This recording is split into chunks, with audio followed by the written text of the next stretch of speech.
Okay.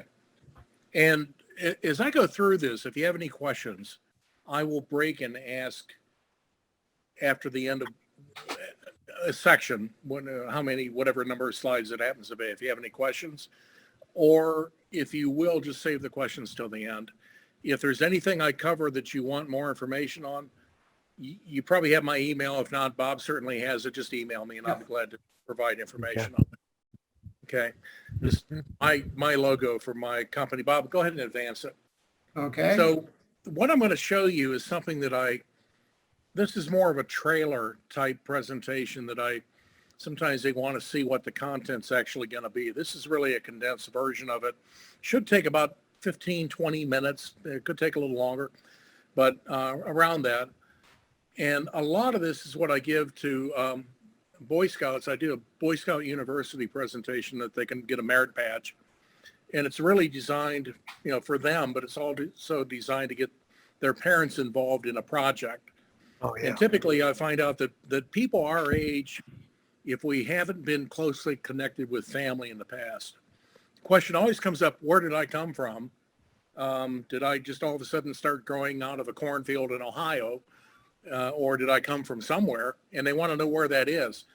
And mom and dads particularly want to know that at this age so they can hand it down. But they've always been curious and they never knew how to find it or who to ask.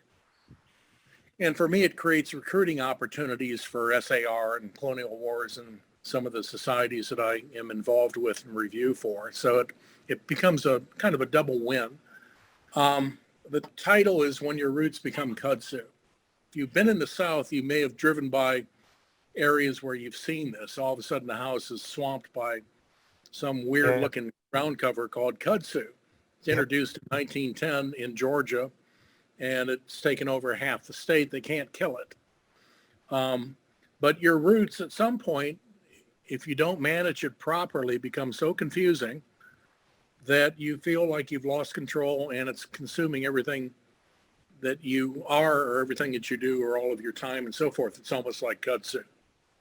So I want to talk a little bit about some things that you can do to manage that. You start where you are with what you know. And every time you turn on the computer, you're going to learn something new that you didn't know before. If not, just have a bottle of Pinot Noir next to you and that'll help ease the burden of getting through all that. But it becomes fun after a while because you'll discover things that you never knew before. Next slide, please. And this is good. This is called filler time in case I run out of things to talk about. Okay, so the first section is how big is your family tree? And a lot of people, applicants that I work with, when I give talks and so forth, always think in terms of it's got to be the patrilineal line. My name is Chrisman, so it can only be the Chrismans that I can look at. And I'm going to show you why you got to think differently about that because mom had a lot to do with it. Go ahead and advance it. This is a 10-generation pie chart. Now, I apologize for the clarity of the view of the picture. You can go online and you can pull up a 10-generation genealogical pie chart and you'll see something that's a lot clearer. But there's little blocks all over that grid. And the red zero in the center is you. So you've got you, and then you've got, below the red center is you, the red circle rather. So you've got you, and then you've got 2 parents, and then you've got 4 grandparents, and 8 great-grandparents, and 16 great-great-grandparents, and it expands out. In this case, I think this is 10 generations. So generation 10, you've got 512 different potential surnames, all of which you connect with, that were all crucial in you being here today. And if mom had looked at grandpa and said, honey, I just got a splitting headache, I'm sorry, you may not be here. So it's a cascade effect and you can work that backwards. And if you look at that outer ring, I don't even know how many's there, but that's 10 generations out or approximately. There's a lot of names that you connect with. Those all represent an individual. So if you're doing research to join something, you've got an endless number of possibilities. And if we went to generation 11, that 512 would become 1,024 and 2,048. and 4,096, et cetera, et cetera, et cetera. So if you go out, as I have, 73 generations out from you end up with some weird combination. I'll show you on another slide. Go ahead. Next slide. Okay, so let's look at that with numbers. So you got 2 parents, 4 grandparents, 8 great-grandparents. So if you look at the right-hand side of that screen, 16 great-great-grandparents, and it goes on. When you get down to generation 15, you've got 16,000 combinations of potential names that you could research. At generation 30, it's 536 million. And at generation 38, it's 137 billion. And it just goes on. It just becomes mind-boggling when you start looking at those combinations. Next slide, please. Okay, so there's been estimates of 75 to 300 billion people on Earth since Adam and Eve. And you could talk about whether civilization existed before that. I happen to think it did because of the age of the Earth, but that number would even be significantly higher. The general consensus is that there's about 125 to 150 billion people that have lived on Earth throughout our known history. And that's equivalent to generation 38. So you look through that and think about it, and you start to realize, my God, if I'm going back to generation 60 or 70 or 80, if you can get back that far, at some point, I start running into connections where Jeff could be a cousin, or Kim could be a cousin, or Roger could be a cousin, or Beth could be a cousin.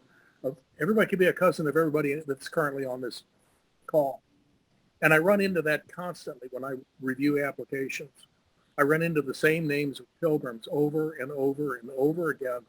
And yet the candidate, the applicant, is somebody totally different that wouldn't have a clue who they actually connect to.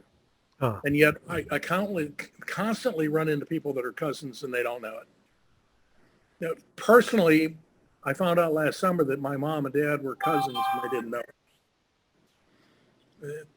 They connect to a line in New Jersey to 2 different brothers whose father was the immigrant. And my wife, bless her, rest her soul, and I were cousins, and we didn't know it for the longest time. And you would have that too. There's nothing unique about me. Everybody has that in their background. Next slide, please. So here's something everybody has a different objective. Some people want to just construct a tree and know where they came from or who they connect to. And other people want to join something. Maybe it's DAR in Beth's case, or SAR in Roger's case, or Colonial Wars, or Bob, in your case, since you do the creative anachronism, maybe you want to find somebody that was in the Crusades. There you go. Well, and you can do that. But this will give you the charts of Civil Wars generation 4 to 6, 1812 5 to 7. You can read it. Revolution up to generation 10 usually.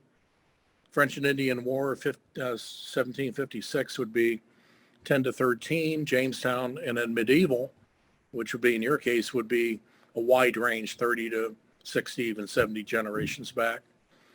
And I guarantee you, if you think in terms of the number of connections doubling every time you advance a generation, I think you can see you've got a lot of material that you potentially can connect to. It's endless. There's more information there than you can possibly grasp. And if you try and construct a family tree knowing that, it's 3-dimensional. You can't do it.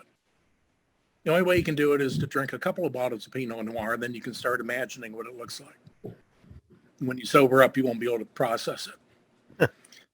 So depending on what you want to do, if you just want to construct, we're going to talk about this in a few slides. If you just want to put together background and know who you connect to, I'm going to show you how to do that. If you want to join something, the standards are totally different, and I'll show you how to approach that as well.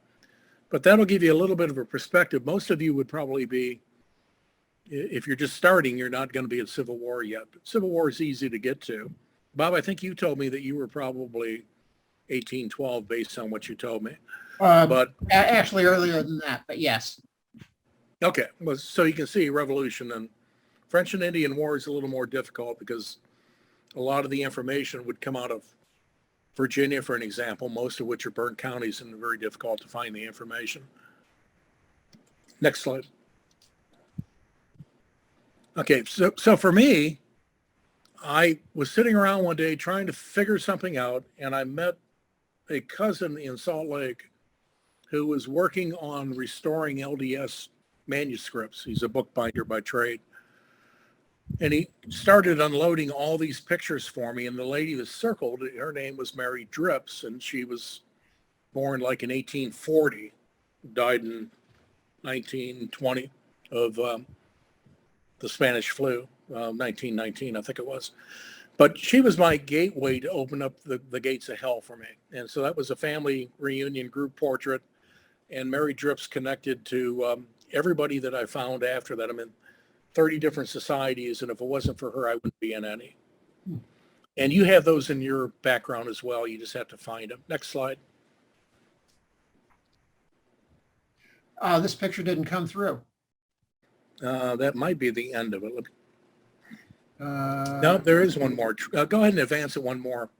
No, okay, come back. There's no There picture. should be a graph. Yeah, it didn't come through. And as I looked at it, I should have called you, but for some reason that picture is not available.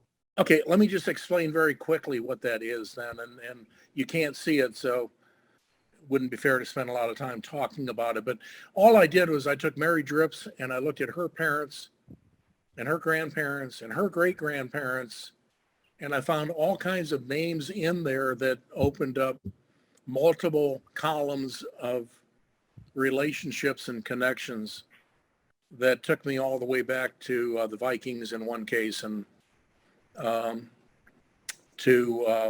the other one I was just thinking of? Back to Kiev, which is interesting. Maybe I could go reclaim Kiev as part of the family, but and then what I'm doing is not unique for me. Everybody has this potential. Next slide. Go to the, okay. Talk about DNA for a minute. And if you've done DNA, especially on Ancestry, you can go and look at the data and it'll map it out and show you where you're concentrated. So for me, I was concentrated in Finland, Scandinavia, England, France, and Eastern Europe, which would be Germany and Poland and Ukraine, et cetera. And I've got a little bit down in Turkey. And if you haven't done that, when they're on sale, tests are probably $59, $79 for a kit. You swab your cheeks, send it in, and it'll start pouring data back to you, people that you connect to that you never heard of, who have done this for a while, and they can provide data and information to you on some of your ancestry that you otherwise probably wouldn't find. And so it's fun to do it. It's worth doing it. It's not expensive. And you get pretty good information on where you came from. So I came from 3 major areas in Europe. Most of us probably would come from England and the continent, probably France, Germany. Next slide. Okay, setting goals. What do you want to accomplish? Again, if it's a matter, go next slide, please. Best thing to do, and unfortunately we can't do this any longer. If we had been kids and thought about it, we could have asked Grandma because she knew a lot. And she would start talking and never shut up, and you would scream and say, okay, enough. But at least she would tell you everything you needed to know about the family. Yep. Some of that may be recorded somewhere. Could be a family Bible floating around that somebody has that maybe you don't even know of. There could be Bible records in one of the archives in one of the collections that you can find. In your case, the one in Bellevue near Mansfield has got a lot of that data, family Bible history. There may be records online through Ancestry or through Family Search, which we'll talk about, or through a site called Roots Web. Bob, you probably know about that as well.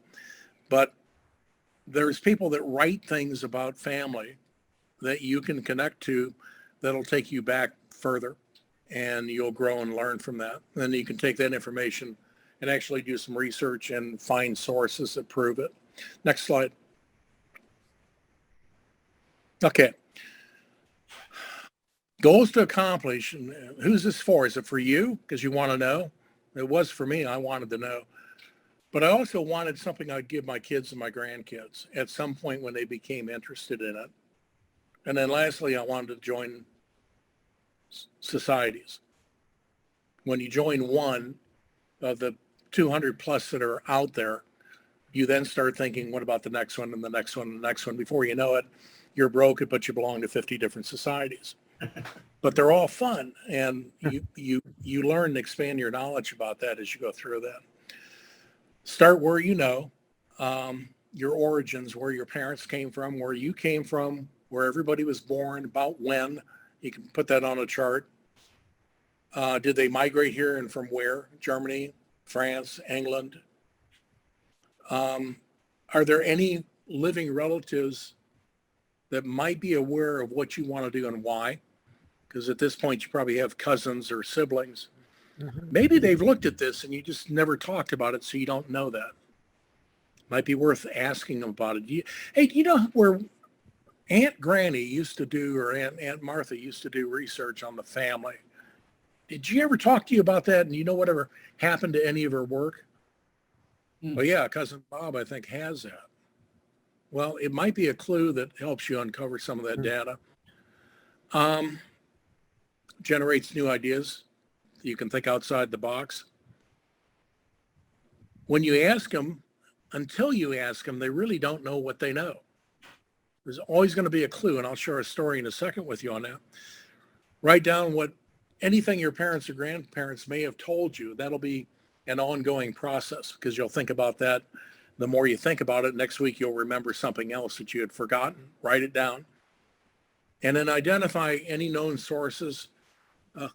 Again, family Bible records, get a chart and create and write down what you know and just add to that over time.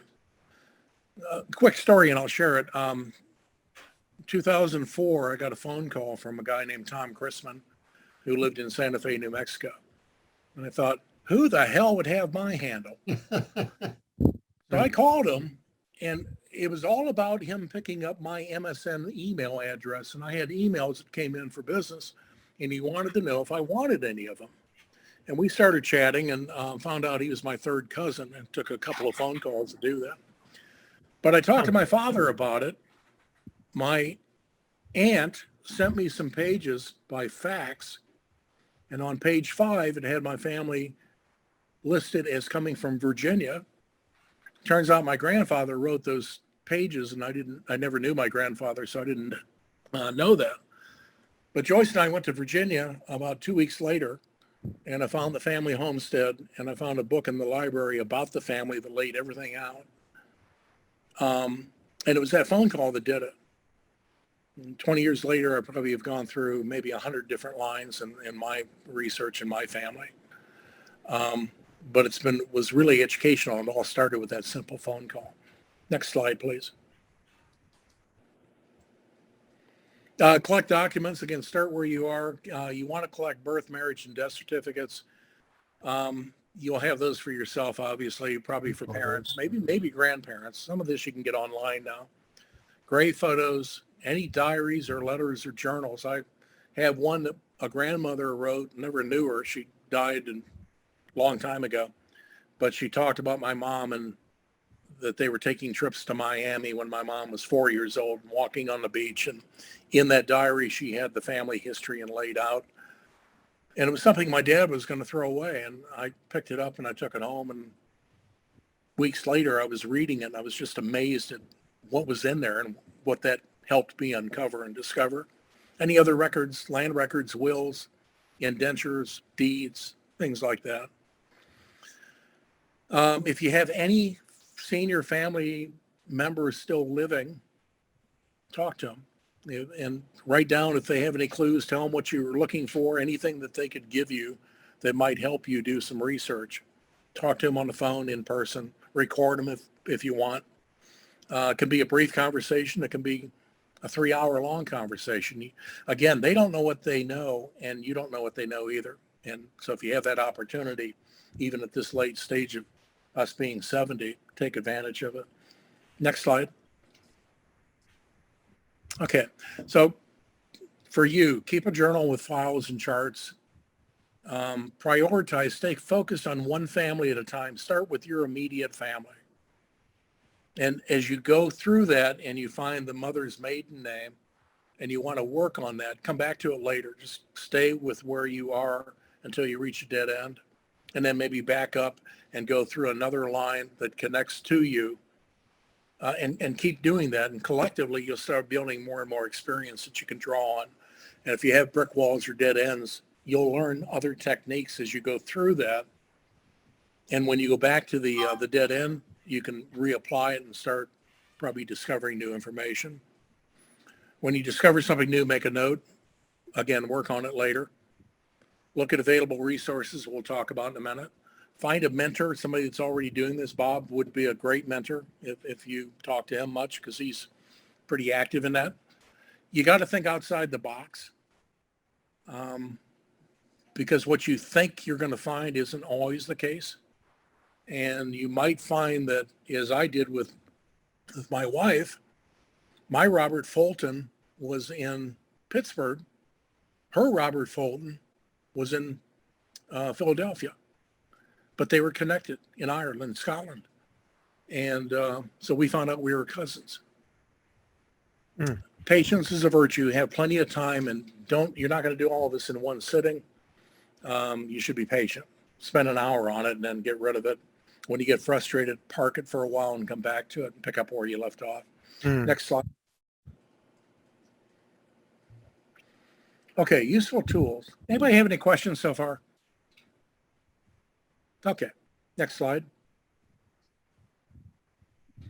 Okay, so I put a green star where my family settled, and I kept wondering, how the hell did they get there? Because Ohio became a state in 1803. You had Massey going into Chillicothe in 1794 along with other people. My family wasn't among them. So how did I get there? Next slide. And the more I looked at that, this is kind of an overlay. The green is my Chrisman line, but the lines I looked at that time include Vale, Fitzrandolph, Van Arsdale, Drips, and I traced them, and you can kind of see where they went. They came into Massachusetts, or they came into New York, or they came into Virginia. And through a series of migrations and moves over several generations, they all ended up in Ohio. And that became easy because when I went to Mansfield and Bellevue, I found information on all those families, and I was able to put everything together. That was where I was probably 15 years ago, working on those families only. Next slide, please. So again, on that one, if you map it out, then you can kind of trace it. And if they were in Virginia at one point, you can go to Virginia and you can do research there. If they were in New York, you can go to New York and do research there, et cetera. You can download these slides online. They're free. And I don't know if you can do this with a Word type computer or Microsoft computer. I know with Mac, I can just grab it and I can pull it over to my desktop and save it and then print it. So if you can do that, find that there's a 4, even a 5 chart blank form that you can use. And you can fill the names and the dates and everything else in and keep a record of that. Next slide. Same thing, basically. It's a family data sheet, but it would be more individualized. So you can accumulate information on children, key dates, marriages, etc. Next slide. That's again online free. You just have to do a search for genealogical charts or data sheets. Okay, so let's talk a little bit about resources where you can go and find this stuff. These are generally subscription services. You got to pay for them, but they're all good. Everything in here is good. And again, this is going to depend on what you want to do with it. If you're really serious and you want to join a bunch of things, you'll need these. Ancestry is $200 to $500 a year, and you can do worldwide or you can do the United States only, which is where you should start out. With Ancestry, I think you can do a quarter or maybe a half a year, and that reduces the cost on it. Figure out if you really like it and if you're interested in continuing. and then you can ramp up and invest a little more in it if you want. Fold 3, I no longer really recommend that. That's more of a military site. So if you're looking for records for Civil War or Revolutionary War, 1812, World War II, man, whatever that battle happens to be, it's a good resource for that. But generally, the same information is on Ancestry now. Well, yeah, Fold 3 actually rolls into my Ancestry along with the newspapers. They bought it at one point. Yeah. And newspapers, I use newspapers if I'm trying to find a marriage announcement or an obituary because I can't find a death certificate for somebody at Generation 5. Then I can use that search tool to find the obituary. And because it was published and it has the key dates in it, it's admissible as a proof source. You probably wouldn't necessarily need that at this point. Heritage Quest is very much like Ancestry. You can get it through your library. And if you're a member of the library, you can usually log in to their site. And under research, you'll have to find it, but it's there. You can pull down a Heritage Quest, and with your password, et cetera, you can usually get into it for free and search. It's much like Ancestry. Macavo, I don't even think is active anymore. Have you run into that, Bob? That was new to me. I looked it up today. So I have a number of sites open in case you want to talk about those. So I have Ancestry. But Macavo was new to me. I thought that was interesting, though. Okay, I'm not sure if they're even there anymore because these things change. So these are all subscription services. We may come back and open up a couple. I've got family search on here, and there's a couple of examples. So I might just use that. Oh, okay, go on to the. I have family search open too. So okay. Whatever works. Next slide. Okay, so free access, familysearch.org. You have to set up an account, but you don't have to pay for it. It's free. You'll end up with a name and password, and I'll show you in a few minutes how to navigate that. Find a Grave is free. Advanced Books, all these are free. Archive.org, JSTOR, Roots Web, GemForm are really good search tools, depending on what you want to do with it. And gen.com at the bottom is also a really good search tool. I put Wikipedia in there. It's in professional circles, people don't pay a lot of attention to Wiki, but at the bottom of Wikipedia articles, they always have the sources. So you can find that and you can drop down to where the sources are, and using something like archive.org or advanced book search, you can generally pull up that source that's cited and you can download the whole book at that point. Okay. Advance, please. Yeah, this is an example of find a grave. So if you type find a grave and you put the search criteria and the name of the, in this case, William Tilson, I knew he was born about 1740 and died about 1833, and I know where he's buried. And it'll ask you those questions. So if you put all that in there, it'll pull up his website or his grave. Sometimes the headstones are legible. Sometimes they're not. In this picture, they're not. He was buried in Southwest Virginia. I drove to where his graves were, and I couldn't read them. So, a lot of times, if you see a grave that's compromised and it's worn badly, you can put they have solutions that you can put on them that make them legible, and then you can take a picture of them. But this one was so badly worn that there was no way to get information on it. So this, as a proof, would be inadmissible because you can't read what's on the headstone. But so from there, I went and found the historian of that church, and I got the records, and I proved it with the records. But this is Find a Grave, and that's a freebie. Next one, please. You know what? I've got a question on that. Yeah. On the Find a Grave. Yeah. Kathy just joined us, by the way. Yeah, I just joined. I just got off of work. On the Find a Grave, are they, every time somebody dies now, are they taking a picture? If they have a marker, do they put that in there someplace? Not automatic. Somebody has to actually load it on there and put it on there. Oh, wow. Okay. Okay. You can become a member and catalog sites that's in Find a Grave. You can do that. If you want Correct. to volunteer. Okay. Thank you. Okay, or if you know where they're buried and they're not on Find a Grave, you can probably call the cemetery and have them take a picture for you. Yeah. It seems like a lot of the Catholic cemeteries, they load them. Maybe they have somebody that volunteers or does that. They have a lot of volunteers that go in and take pictures of these and then they post them. Yeah. Just Okay. as All right. act of kindness. But it's pretty well populated at this point. But if you don't see it and you know where the person's buried, if it happens to be in Ohio, it's pretty easy. You drive there and get it. If you live in Atlanta like I do and they're in Ohio, I still sometimes drive up there to get it, but I'll combine that with other work that I'm doing. Okay, this is Family Search. This is a freebie as well. And you have to go on here and you have to create an account, but there's no charge to do that. So you need username, password.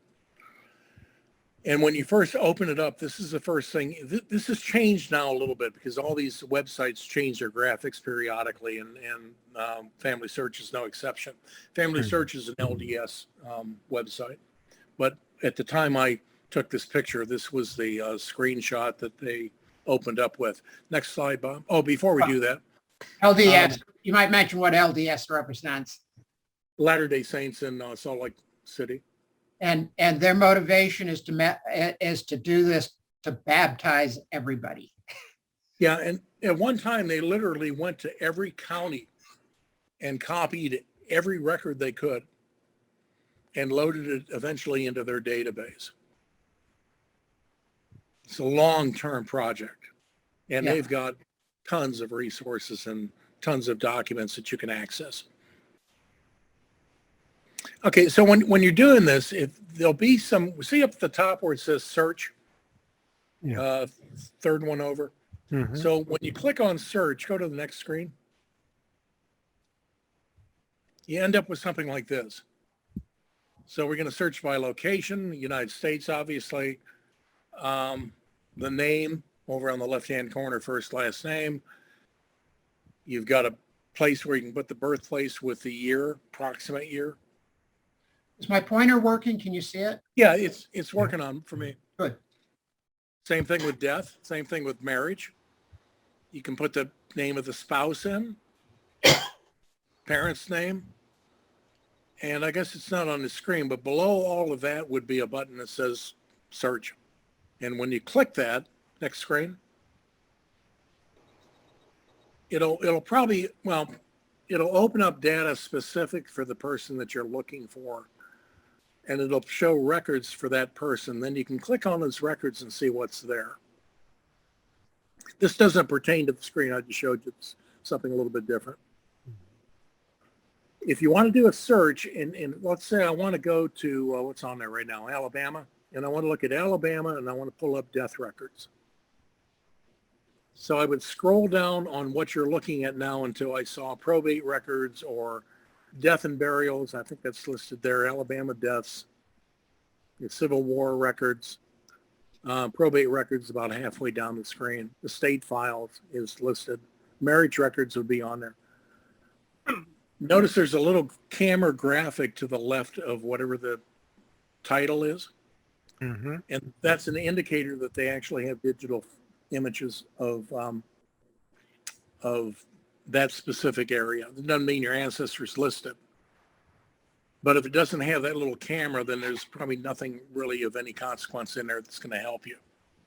And they've increased this dramatically over time. It's a lot more digital images than there ever have been in the past. This is a pretty old screen. But anyway, you want to look for something like this, and where it has the camera, you can click on it, and then it'll drill down to maybe the county and the year. And with your initial search, you know that there might be a probate record from 1912.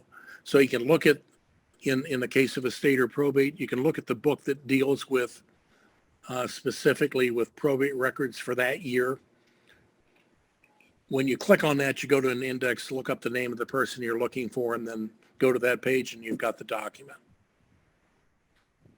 Again, with Mac, I can drag it into my desktop and I can print it. And with Microsoft, I think there's another way to do that. I'm not that familiar with Microsoft. Next page. Whoop. Didn't get it. By the way, for capturing snapshots of screenshots and so forth, I've been using TechSmith Snagit, and it's really an amazing and simple program that you can pop it up and it will grab videos, it'll grab extended pages and so forth. It's very flexible. It's kind of like Snippet with a whole lot more features to it. And as you know, if you're on newspaper, you can clip the whole page or a portion of it too and do kind of the same thing. This is another screen of Georgia and before you saw Alabama. So this basically is the same thing. But you notice that there's more cameras listed there. So there's more images available for that area. Next page. Okay, so this is one of the documents I pulled down, and I can't tell you what I know what I was looking for. It was a marriage record. And it's in there somewhere. I don't know if it's on the first page or the second page, but this would be an example of what you would find. Then if you blow that up on your computer, then you can actually read who the parties are and determine if that may be the ancestor you're looking for. And that would be their marriage record. If you were joining something and you had to prove their date of marriage, this would be an admissible document. Next. Okay. And again, this one is directly on Family Search. Okay. Yeah, give me just a moment. I having a little war with my computer here. There we go.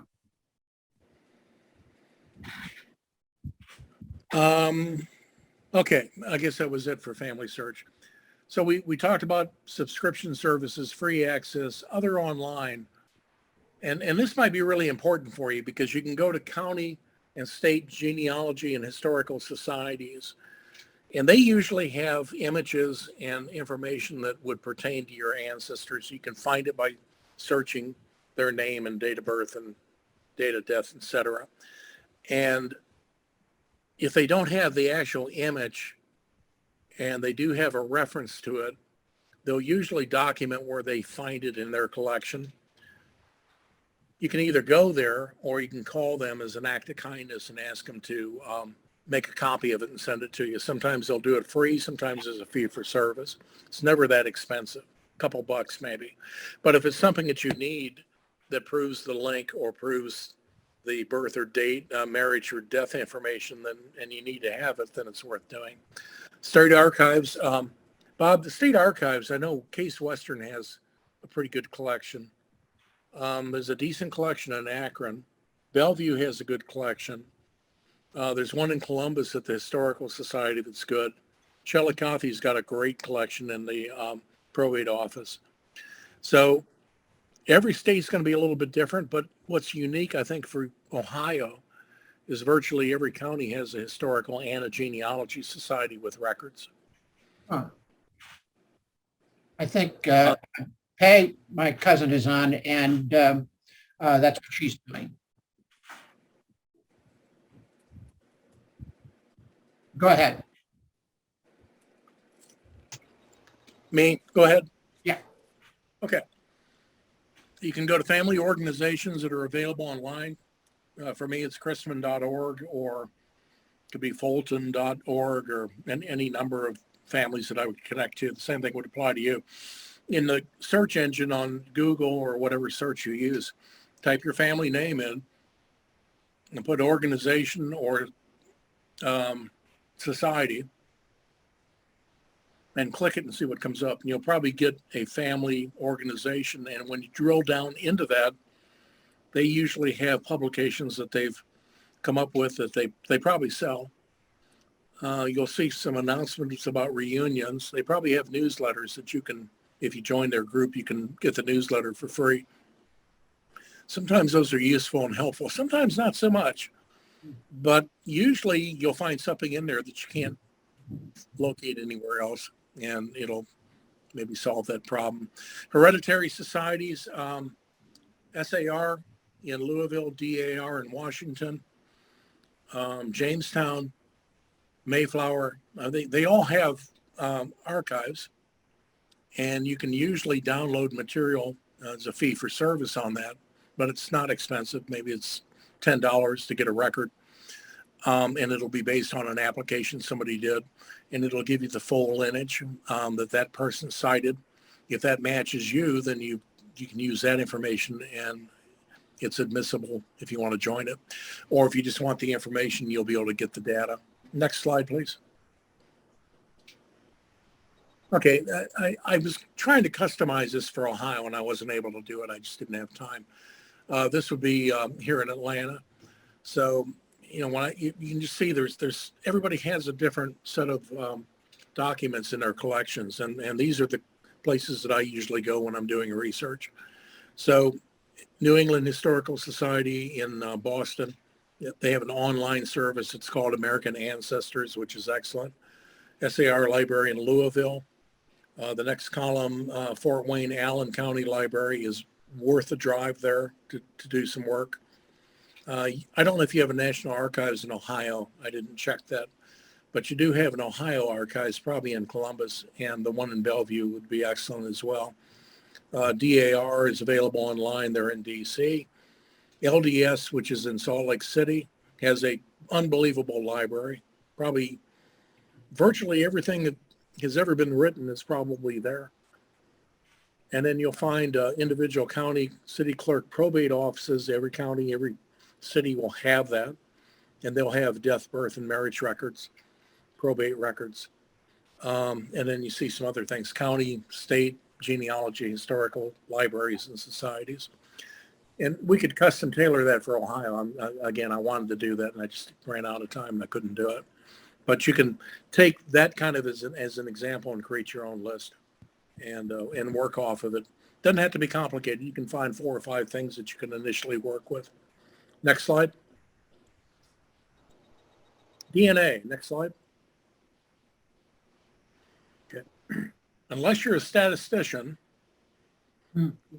if you use DNA analysis to prove a lineage for a society, good luck. Because most people that review papers don't have a clue about how to read statistics. So there's a lot of gobbledygook on here, a lot of numbers. And if you really drill down, you can prove some relationships and lineages, and you know that it's accurate, but you have to prove that to the people that are reviewing the paper. So this came off of, I think it was Family DNA. Ancestry.com has something similar, but they don't go into a lot of DNA analysis and statistical analysis. They do summaries.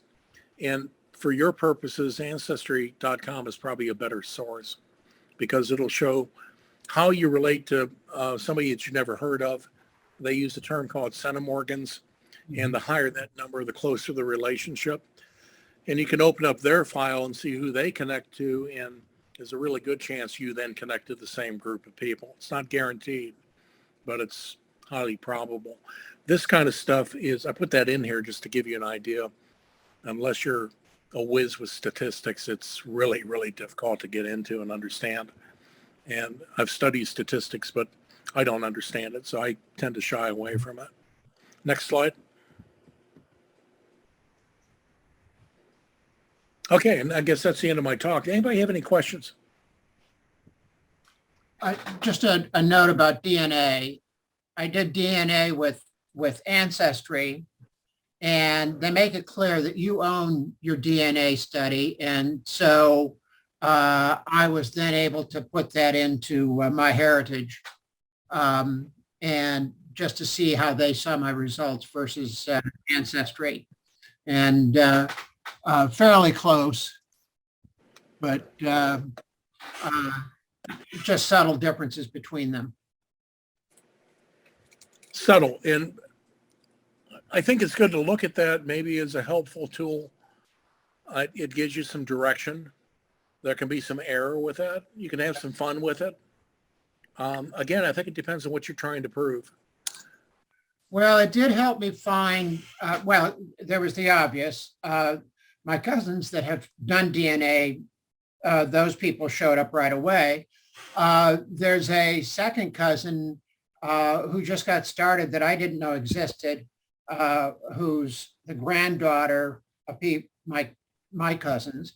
And it was really nice to see her there. And I've never met her, but she's in Toledo, which I thought was interesting, you know. So there is some nice connection. Plus, in Ancestry, what they call through lines, it does help you make confirmation because matching DNA from different trees sharing ancestries will kind of confirm that you're on the right path. So it's a neat tool. Let me make this comment, because a lot of what I've showed you is you can use it if you just want to try and identify where he came from, or you can use it if you want to join something. If you want to join something, it's like going into a court of law. You got to prove everything that's on that application. You might know it's true, but the reviewer has no idea who you are. So they have to be convinced, because they have the pen that approves it. And if they're not convinced, they're not going to approve it. So it becomes more complicated. But if you really just want to find out more about it, the three best search tools are probably Family Search. There's two that I had listed that I meant to comment on. I didn't comment, and I will now.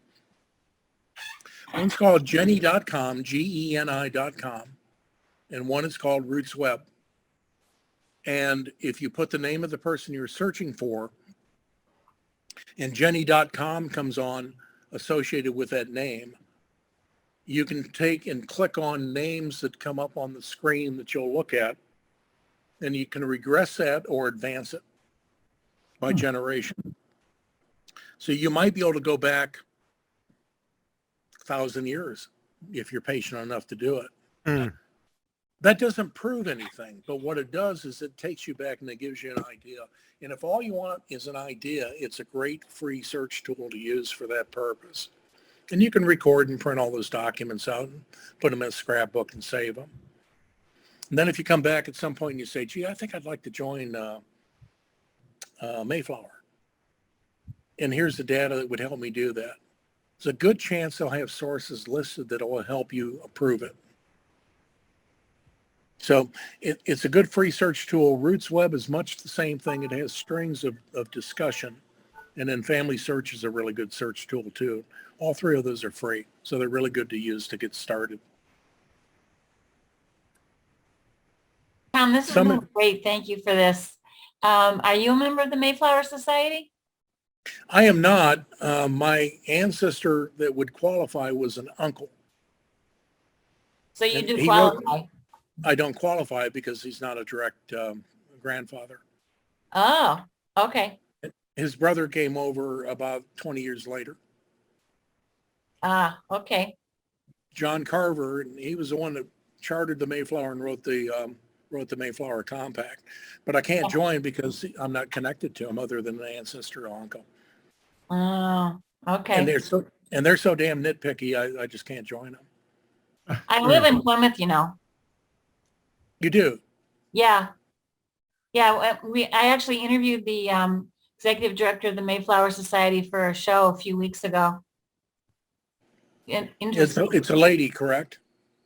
No, Who's the who runs Mayflower now? It's a lady that just recently she spoke at our Pilgrims meeting in DC a few months ago.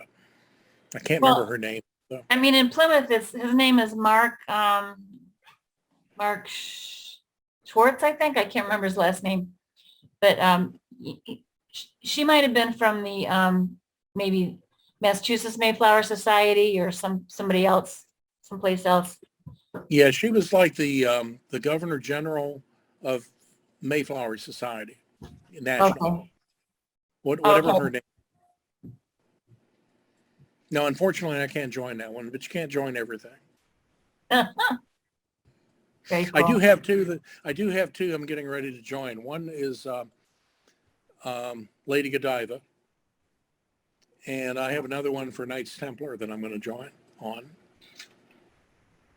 Nice. And there's a society called Saints and Sinners, which I went in on, quote, citing the Bishop of Metz, who was the patron saint of beer makers. And he was named so because he got the townspeople to drink beer instead of water during the plague in the 6th century. So I have a great grandfather who brewed beer, who was a bishop, and I have a great grandmother who rode horseback in Coventry naked. I can't think of a better combination to have. There you go. But I'm not unique on it. Everybody has that if you just dig deep enough and search. Yeah. Very cool. Well, did anybody else have any other questions? It's been real interesting. I just never realized that there would be records like even kept way back, like say when Maumee was founded in the early 1800s, that there would even be a record exist. You know, I just find it interesting that there is that stuff out there. Jeff, on my mom's side, the guy that I went into for 1812, her grandfather, brought munitions down the Ohio to Chillicothe and met, was it Benjamin Harrison, William Henry Harrison, whoever it was at Fort Meigs. William And Henry. he took the supplies up to Fort Meg for that battle. Huh. But you run into that all the time. I'm not unique in that sense. Well, one of the tools that takes us all the way back to the foundation of the United States, the colony, was the Constitution set aside the census report that we get every 10 years, that was instituted by the Constitution. So that takes you back quite a ways. Yeah. And gives you some, at least you get a 10-year report, a connection to families, and you'll also find that you have relatives that will be close to other relatives as well. Maybe one quick comment on that. If you go back to 1850, you can generally trace the connection between generations. The 1880, they identified everybody in the household as a wife or a son or a daughter. Prior to that, they generally don't do that. So the only thing you can say is that they lived in the household. But by inference, they were related. Had to be a son or a daughter or father or whatever. Prior to 1850, they're far less specific. So you run into some problems at that point. But you can at least get back to 1850 with it. And at that point, then you pick up a family history book that's documented and you go further. Yeah. So what I've tried to give you is kind of a summary, and when I do this, I usually have multiple PowerPoint presentations that I do over time. So I wanted to keep it lighter, less complicated. I hope I did that, and I hope that information is useful, especially if you're just starting out. Start where you are, turn the computer on, use Google as a search engine, and just explore and let it just go from there. Yeah. I became immersed in it because on my mother's side, my grandmother, and to your point, Tom, wouldn't it be wonderful if we could go back when we're little kids and grandma was talking about family history, and we could have recorded that when we were 4 or 5 years old, and you can't. But on my mother's side, I remember sitting in the car with my grandma. We were going to the store or something, and my brothers were with me, and we said, "Grandma, what's your maiden name?" And she said, "McGillicuddy." And we all laughed because we knew that wasn't her name. And she would not talk at all about her family heritage or at all. And so, people aren't going to talk about it, especially their family. You want to know. So that was left for me. My grandmother and my grandfather, the man I believe was my blood relative, Everett, my middle name, by the way, they were wonderful people together and great grandparents. But when my grandmother died in 67, my mother says, Grandpa Wilson is not your real grandfather, and your real grandfather, Robert Sanguinet, is going to be coming this weekend to visit. Here, love him. And so the secret started to be unveiled, and I'd hear little stories about how grandma and grandpa were divorced and so forth. Well, now I know they're married twice, that mom and grandma had this tough but adventurous life traveling, and I've unfolded tons of stuff on my mother's side, including the Sanguinet heritage that goes back to France through Quebec to Missouri, and which is fascinating. So there's some narrative to that side of the story, and one of the secrets, you crack the egg open, and then on the other side, I remember as a little kid listening to my grandma, my father's mother, talk about Tarzan and her cousin, the guy who had played Tarzan, and what a big sensation he was and so forth. And so when I did this, I wanted to find out, how am I related to Tarzan? Well, Otto Elmo Lincolnhelt is the man's name. He was the very first Tarzan to play in the movies, and silent movies. And if you look up Elmo Lincoln, you'll find a great story about this man. But I could not connect him to the family. So I went backwards. I researched Otto Elmo Lincolnhelt and his heritage until I found the common ancestor. And then it connected. And this was my grandmother's second cousin. But it's a great adventure to figure all that out, because to get there, I had to piece and Peg, her mic isn't working, but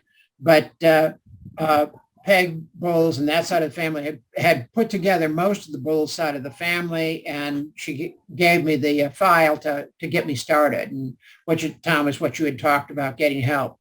And so now we work together to fill in the blanks, and I've been busy filling in my tree. It's more than names. It's trying to get the narrative and the stories behind the people and their travels from place to place, and so that's been quite an adventure for me. So those were the two motivators for me, really, to get those pieces out there. And so now I've got this narrative for finding Tarzan, and it's a great story.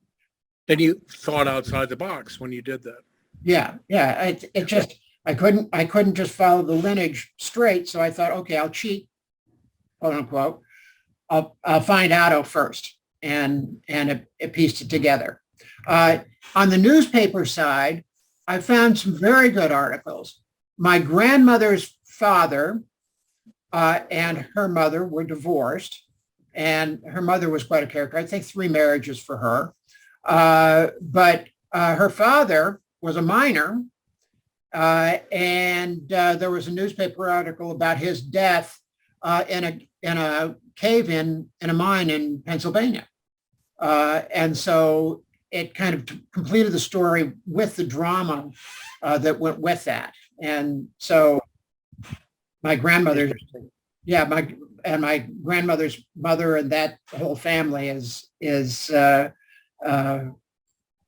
ladies. They were pretty tough ladies, and weren't very patient, I think, with the men. One thing you said, and I think true for most of us, our parents and our grandparents went through World War I, went through the Depression, World War II. They were trying to take care of their family, trying to harvest crops, or if they were rural, they were trying to get a start if they were early business. They really didn't have time to worry about where they came from. Yeah. So they didn't talk about it. Right. And it's probably there. You may never find it, but you might stumble across something that gives you a clue. And you won't know that until you find it. Yeah. I have, my father served in the South Pacific as a CB in the Solomon Islands, working as a CB, building one of the airports in the Solomon Islands. I have all the family pictures now, and from the Solomon Islands, I've scanned and archived about 200 and some pictures and a couple of letters from that period. I also know that in another cedar chest that there's a whole collection of letters between my father and my mother. My brother's read them, and he said, be prepared when you open those up. I haven't done that yet, but that's the kind of fill in the blank sort of thing that really helps. And all of these pictures from the Solomon Island really give you some idea what life was like on a very personal basis. And to fill in the blank, how did mom and dad meet? You know, dad from Toledo and mom from Missouri. And it's because dad was stationed in California and mom had moved to California. So that's kind of the adventure that you get in the process that is kind of thrilling. But to your point, Tom, it gets a lot thinner as you go deeper into the generations. After about the fourth or fifth generations, you're really getting pretty distant. And I've had the problem where I'll start to explore family. Now I've got all their siblings, and suddenly I'm off on a sibling that really isn't relative to my family story. Yes. So you have to be pretty careful because you can spend a lot of time exploring people that really have no effect on how you got here. And sometimes you get frustrated with that. And then when that happens, you have to park it for a while and then come back to it. Yeah. And then on the other side, though, Grandpa Wilson was a wonderful man. And even though he's not a bloodline, he's a very important part of my life. And what he and Grandma did together, and they had quite an adventure. He was an electrician following jobs across the country, and quite a character and a bit of a drinker, I think. But he saw Grandma through her cancer, and so I wanted to fill that in. Okay, he's not a relative, but he sure is, you know. And very important. Yeah, and we all have people like that aren't blood relatives that might as well be. So I think one of the takeaways is turn the computer on, do a Google search for whatever it is that you want to investigate, and just read. There's so many things that come up online. One last comment from me. I had a client I was trying to prove, and I was having trouble connecting two generations. And I did a search, and I think I had 50 pages on Google that came up. The last entry was a reprint, a textbook on Texas Supreme Court cases from 1880, whatever it was. And somewhere in that book, his name popped up, and it listed his children, which were on the application as far as generations, and that proved it. And had I just blown that off and not taken time to go through all 50 of those damn pages and find it. But that guy was 75 years old when I proved it for him. He joined SAR, and it was like watching a kid in a candy store. Yeah, I bet. He was just elated. And sometimes you have that satisfaction personally, but also for other people that you might work with. The frustrating thing for me are where the Sanguinet, all of these documents that are in French, and I took French, but I sucked at it. I can still do conversation, but that's it. So many of the marriage documents and birth documents from that period, handwritten, almost impossible to read even in English. So it's quite a challenge to get a good translation out of those. Well, fortunately, now we have Google Translate, so you can get a pretty accurate translation on it. And like you, I took French too, and Mrs. Smith kept asking me, you sure you really want to be in this class? No. No, I don't, but I have. She was a very nice lady, and I know for Barb Campbell, that woman inspired her because she went on to be a teacher, and French was her thing. So, oh well. Okay, if I need to run, but let's do this. If anybody has any questions, or you want to comment, or if I can answer, provide anything for you, just send me an email and reach out, and I'll be glad to respond. If it's okay, on the class book page, I always try to do a summary of our Zoom meetings. And I might, because we recorded this, make that available for people to watch, and in the notes then offer your email if they've got questions, if that's good. Yeah, that's perfectly fine. That's fine. Okay. What is your email address while we've got you on the phone? My name, lowercase letters. Mhm. So TOMCHRISMAN, a 1 after it, like number 1, at AOL.com. Yeah, because there's another one in Arizona. Well, I have another one that I use professionally, but that would be the easiest way to find me. But there's no dot between Tom and Chrisman. It's just Tom Chrisman, all one word. All one Okay. word. And your Perfect. phone number came up too, 404-310-3338. Correct. Yeah, I'll put that in my phone. Yeah, Okay. and you can text me on that. You can find Yeah. me on Messenger. Yeah, if I have any questions, yeah. Yeah, please do. Sounds good. I should mention too, Beth Soboleff has done our webpage for our class. And I bet you if somebody wanted to do a class page, a website, Beth would love to help them. Is that an assumption on my part, Beth? Yeah, absolutely. Yep. And everybody's watched her videos, Two Grannies videos. I can send you the link. Yeah, well, yeah, I'm now subscribed, so I'm becoming more and more a fan of YouTube. So I'm learning all about EVs, electric vehicles, right now. Ah, That's pretty cool. great. Well, thanks so much for this, Tom. This was really great. Yeah, thank you. I hope it's useful for you. And like I said, just turn the computer on and you'll be amazed at what pops up. Not every time, but over a period of time. Yeah. The one thing, Bob, I think you'll agree, the one thing about this as a hobby is it'll make you feel really proud of your heritage and where you came from. At the same time, it makes you feel very small about it too.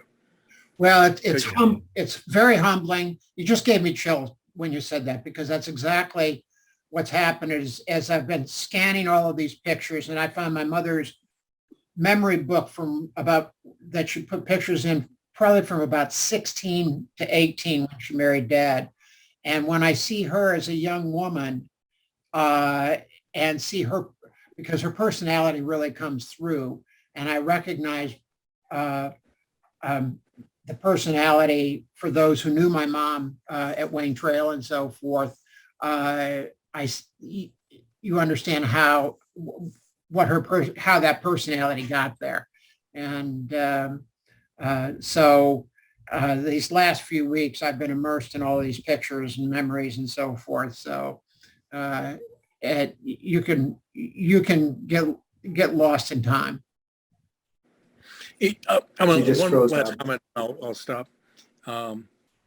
Early days, pre-revolution, there was migration going from New England to Georgia because there were roadways. You could go from Boston to Savannah by stagecoach in about 45 to 60 days. It took time, but you could do it. You couldn't go east and west because of the mountains and because of the Indians, and the king put a proclamation that forbade movement there. So it wasn't until after the revolution that east-west started. But occasionally I run in the South, we always make fun of Confederates down here, but they make fun of Yankees too. And I happen to be one of both, right? I'm actually in both Civil War societies. And so I was giving a talk one time and a guy came up, he sounds like one of those Kentucky colonels. Hell no, I ain't forgetting. And he has that accent. He talks like that. And after my talk, he came up and said, "Chrisman, I am mad at you." I said, "Why?" He said, because you told me, and you also proved to me tonight that my family came from Pennsylvania. I'm a damn Yankee. And I just said, welcome. Ah. Oh, that's so funny. I love that. I also watch Gates's Ancestry program on PBS, which is excellent. And talk about humbling. Humbling is realizing, because he does a lot with Black ancestry and the brick wall for Black people prior to slavery, because they were only identified as slave number and age, and how difficult it is for their history to be completed back to the old country. DNA helps them a little bit, and those stories unfold, and of course when they discover that they're related to white people and so forth, and then you wonder how. Most we know about, but it's interesting, very interesting stuff to see what the challenges are for other people. It's a big challenge, and it's hard to trace records because they didn't have records in Africa for the most part. No. And I get calls a lot, referrals from the archives here in Georgia. So I get a lot of Black ladies particularly. They just want to find that out. And I'll say, look, you can hire me to do that, but I'm not going to take your money because I can't really help you. I can take you back to 1850, and that's going to be about it. But if you go to the archives and do this and this and this and this, you'll find that you might be able to go back a little further, but you're going to get stuck at some point. Yeah. Because we're dealing with a lot of burnt counties. So the records were destroyed. And I feel unfortunate or sad because they really can't trace their heritage well. It's really difficult. The only one I know that did that was probably Alex Haley with Roots with Kenta. Yeah. Well, and that Roots really kind of sparked a fascination with ancestry, I think, across the country. I agree. Yes, it did. Yeah. Yep. And I didn't understand what a slave name meant until later when I realized they acquired the name of the slave owner. Yeah. And so it's an interesting piece of history, quite a challenge, but it's humbling to me to see what the challenges are for all of us in our history, how we got here. Again, it'll make you proud when you discover it, and you're going to be humble when you realize all the complex things we deal with. Don't compare it to somebody saying, okay, honey, we're going to jump on this boat and we're going to take a boat ride from England to the New World. We have no idea what we're going to get to when we get there. We'll have nothing when we get there, but we're doing it anyway. Well, we should have problems, right? And that's the thing is, people didn't come to America because it was vacation. They were leaving something behind that they needed to leave behind, and to appreciate that that's the case. So it's like I say, it's just fascinating. One other piece of that is my family narrative was we're German, the bull's name, and the patriarch side of my father's side of the family is all German. On the men's side, they're the last ones to get here, 1840. So they showed up late. The deans and so forth. I wish Peggy's mic worked because she could tell you more as well. But we're more English and Irish and Scottish and than we are German. It's interesting. Yep. Well, everybody, I appreciate you listening, and I hope it was helpful. And if I can answer any questions at any time, just let me know. And Yeah, thanks a lot.